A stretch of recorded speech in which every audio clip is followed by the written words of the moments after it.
Hello everyone, welcome back to my channel. तो आज के इस वीडियो लेक्चर में हम बात करने वाले हैं, आज हम डिस्कस करने वाले हैं 50 क्वेश्चंस टीचिंग एप्टीट्यूड के, जो कि आपके एमएड एंट्रेंस 2025 के लिए काफ़ी इंपॉर्टेंट रहने वाले हैं। तो चलिए स्टार्ट करते हैं इस वीडियो को। और आज का जो वीडियो है वो आपका एमएड एंट्रेंस एग्जाम के लिए टीचिंग एप्टीट्यूड का 4th सेट है। इसके बाद एक और लेक्चर आपका आएगा सेट नंबर 5 के नाम से। तो चलिए इस वीडियो को स्टार्ट करते हैं। पहला क्वेश्चन है आज का, अधिगम को एक सतत प्रक्रिया माना जाता है क्योंकि यह जीवन भर चलता रहता है।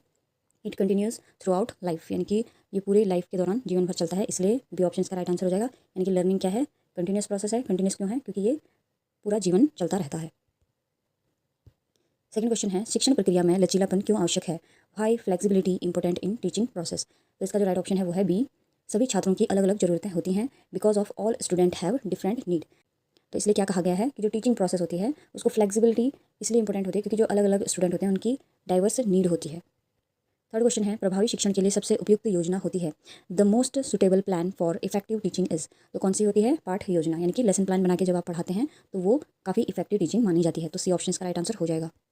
फोर्थ क्वेश्चन है, अधिगम सिद्धांतों का उद्देश्य क्या होता है। What is the purpose of learning theories. यानी कि जो भी हम लर्निंग थ्योरीज पढ़ते हैं उनका मेन एम क्या होता है। तो क्या होता है, अधिगम की प्रक्रिया को समझना, यानी कि टू अंडरस्टैंड लर्निंग प्रोसेस। तो जो भी हम लर्निंग थ्योरीज पढ़ते हैं वो लर्निंग प्रोसेस को समझने के लिए पढ़ते हैं। तो यहाँ पे सी ऑप्शन राइट आंसर हो जाएगा।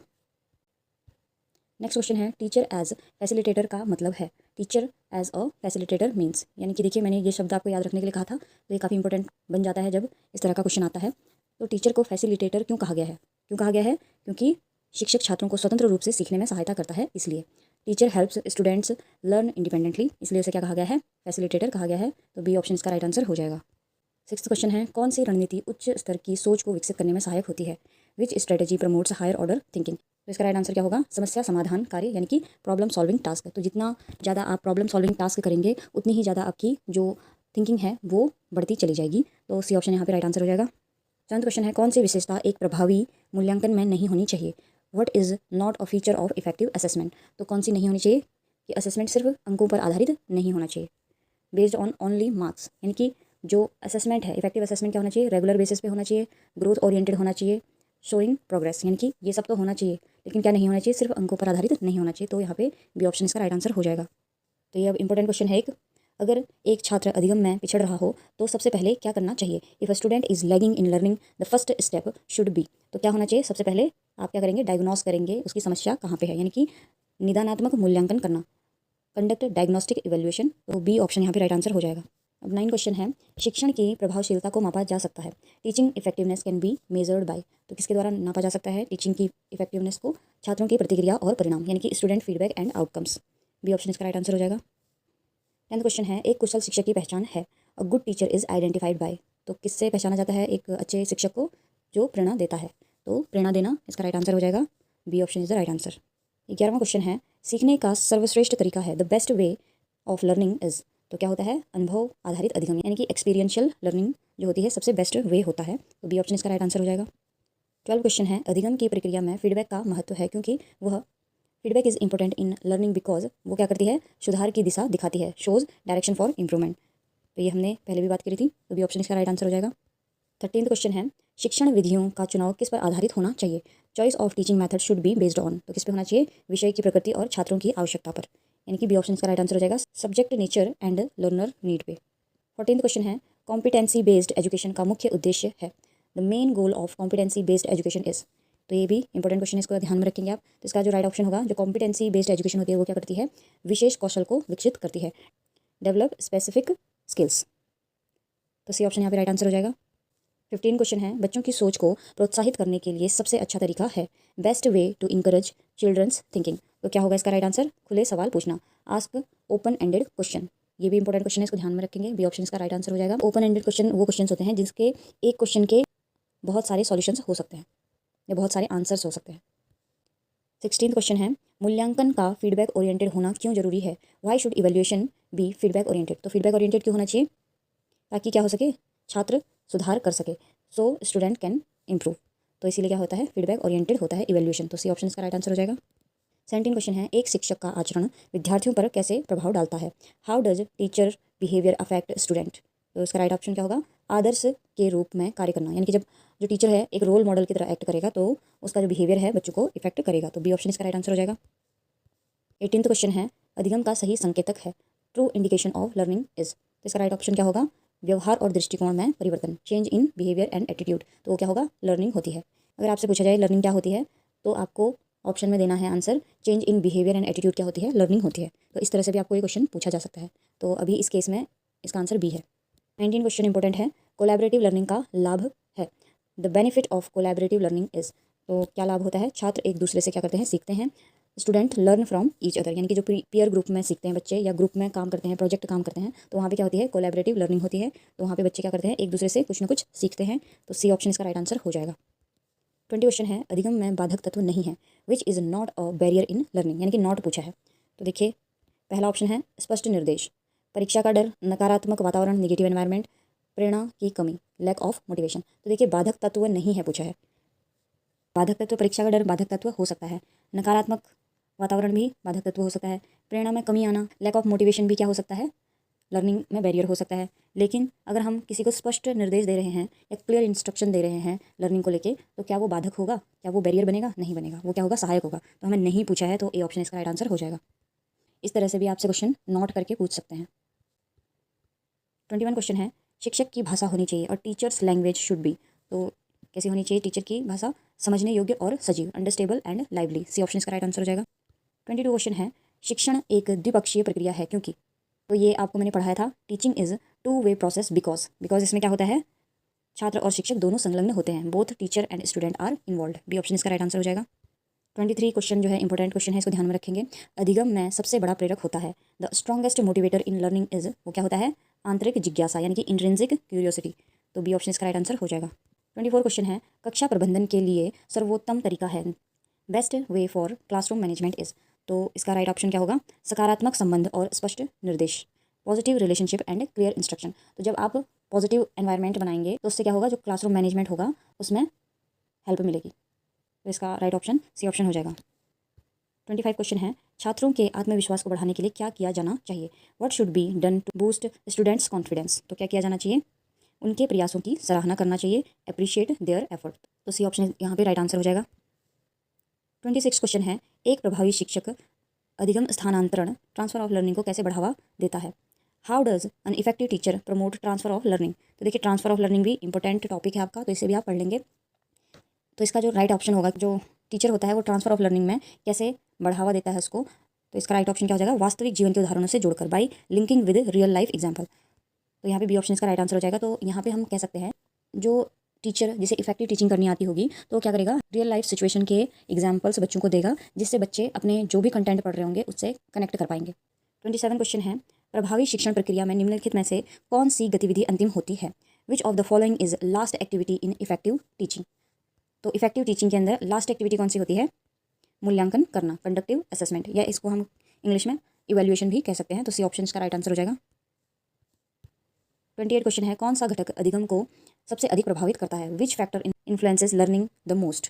कौन सा फैक्टर होता है जो लर्निंग को बहुत ज़्यादा इन्फ्लुएंस करता है? तो वो कौन सा होता है? शिक्षण शैली और विद्यार्थियों की भागीदारी, यानी कि teaching style and learner participation. तो बी ऑप्शन का राइट आंसर हो जाएगा। 29 क्वेश्चन है। इंस्ट्रक्शनल ऑब्जेक्टिव्स किसे कहते हैं? What are instructional objectives? तो ये भी इंपॉर्टेंट क्वेश्चन है, इसे ध्यान में रखेंगे। तो इंस्ट्रक्शनल ऑब्जेक्टिव्स क्या होते हैं? पाठ के अंत में प्राप्त किए जाने वाले लक्ष्य, goals to be achieved by end of lesson. C option यहाँ पे राइट आंसर हो जाएगा। 30 क्वेश्चन है। ब्लूम्स टेक्सोनॉमी में इवैल्यूएशन किस स्तर पर आता है? In Bloom's taxonomy where does evaluation lie? तो देखिए ये ब्लूम्स टेक्सोनॉमी आप एक बार देख लेंगे सर्च करके, तो आपको पूरा इसका चार्ट मिल जाएगा, उसको एक बार आप पढ़ के जरूर जाना। तो जो ब्लूम्स टेक्सोनॉमी होती है उसमें जो इवैल्यूएशन होता है वो होता है उच्चतम स्तर का। तो देखिए ब्लूम्स टेक्सोनॉमी का जो डायग्राम होता है वो इस तरह से होता है। सबसे नीचे आता है रिमेंबरिंग, उसके ऊपर आता है अंडरस्टैंडिंग, तीसरे नंबर पे आता है अप्लाइंग, चौथे नंबर पे आता है एनालाइजिंग, पाँचवें नंबर पे आता है इवेल्युएटिंग, और इससे जस्ट ऊपर आता है क्रिएटिंग। तो ये आप ध्यान रखेंगे, जो भी आपको क्वेश्चन पूछा है उसके अकॉर्डिंग ही आप आंसर देंगे। तो इस केस में इवेल्युएशन पूछा था, तो यहाँ पे हाईएस्ट लेवल कहा जा सकता है इसे। 31 क्वेश्चन है। एक्टिव लर्निंग का लाभ है। Benefit of active learning is, तो क्या लाभ होता है? अधिगम में गहराई आती है, यानी कि डीप लर्निंग होती है।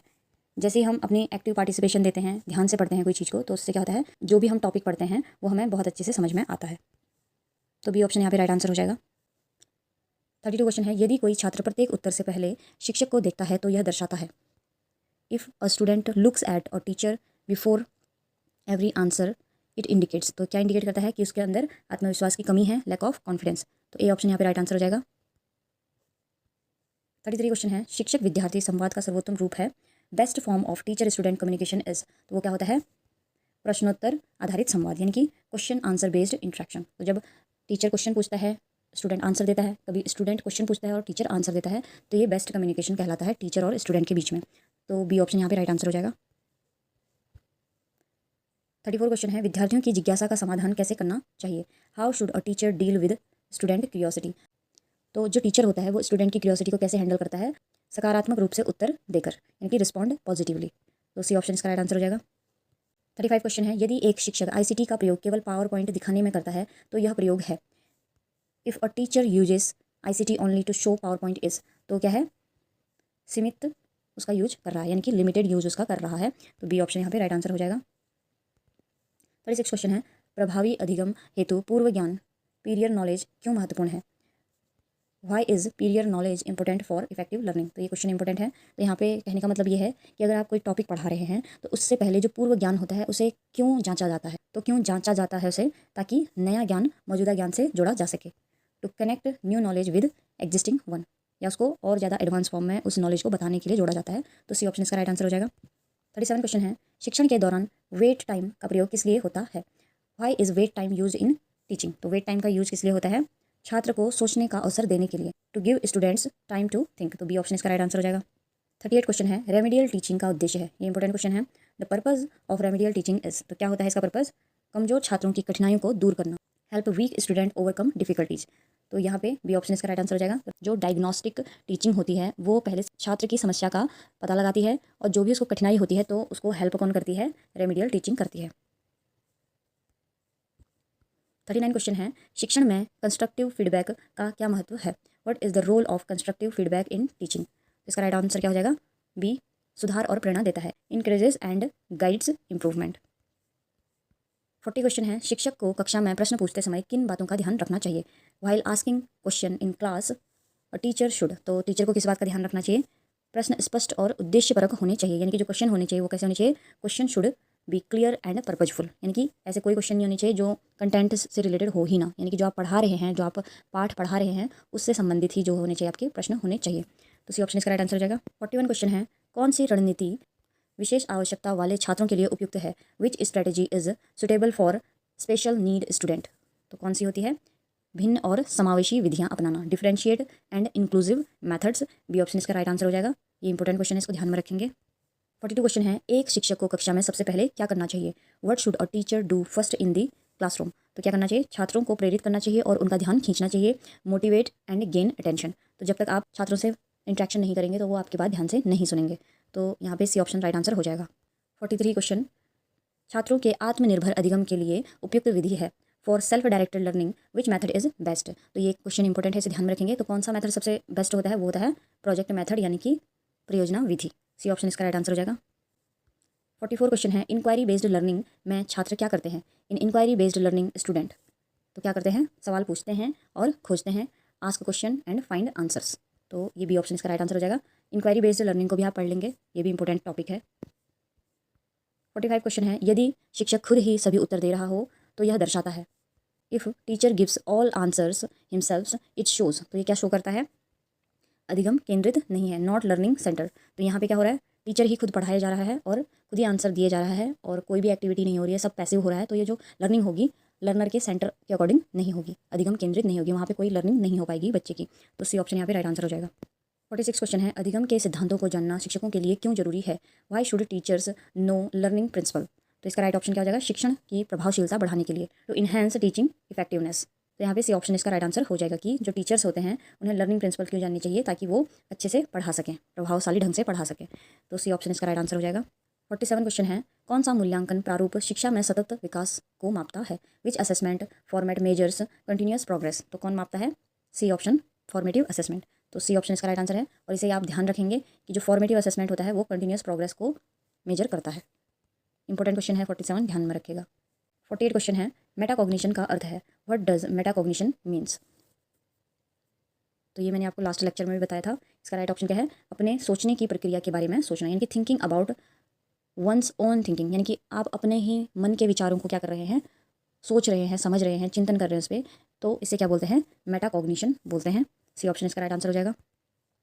49 क्वेश्चन है, एक अच्छे शिक्षक को फीडबैक से क्या करना चाहिए। What should a good teacher do with feedback. तो फीडबैक से जो टीचर है वो क्या करता है, सुधार के लिए उसे उपयोग करता है, यानी कि use it for improvement in learning या टीचिंग मेथड, कोई भी चीज़ को वो सुधार सकता है विद फीडबैक। तो सी ऑप्शन इसका राइट आंसर हो जाएगा। आज का लास्ट क्वेश्चन है, अधिगम का सबसे गहरा प्रभाव किससे आता है।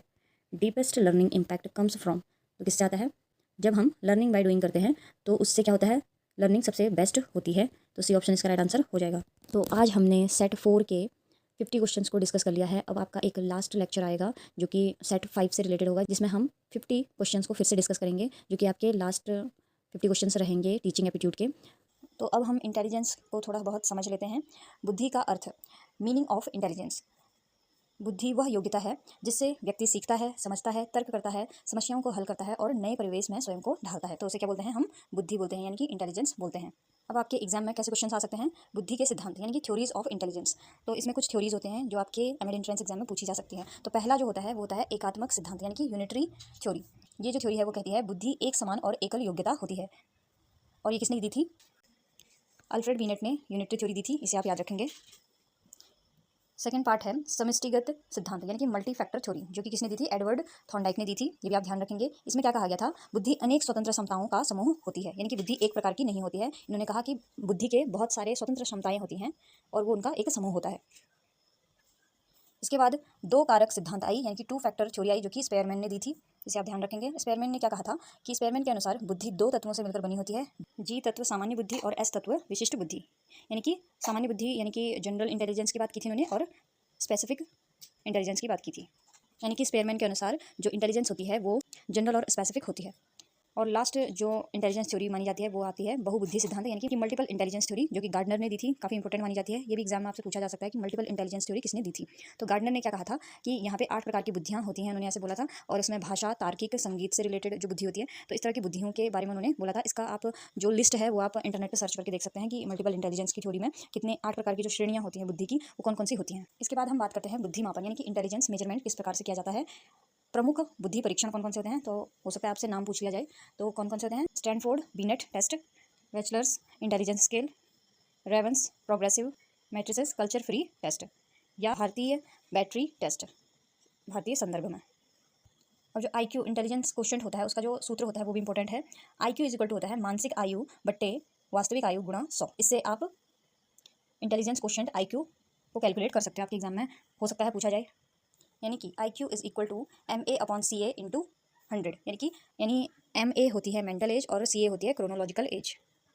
अब अगर हम बात करें बुद्धि के स्तर यानी कि IQ लेवल्स की, तो IQ लेवल्स के कुछ रेंज होते हैं यानी कि कैटेगरीज होती हैं। जैसे अगर किसी बच्चे का IQ 140 प्लस है तो उसे प्रतिभाशाली या मेधावी बालक कहा जाएगा। अगर 120 और 139 के बीच है तो उसकी उच्च बुद्धि मानी जाती है।